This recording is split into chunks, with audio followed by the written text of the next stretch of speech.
Hello everyone and welcome to Off-Grid Laundry. Yes, off-grid laundry.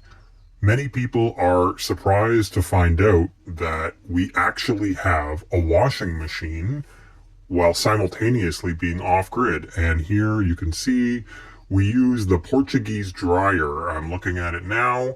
So this is the hanging up of the clothes after they're done in the washing machine. And the Portuguese dryer dries them. This is the arc reactor in the sky.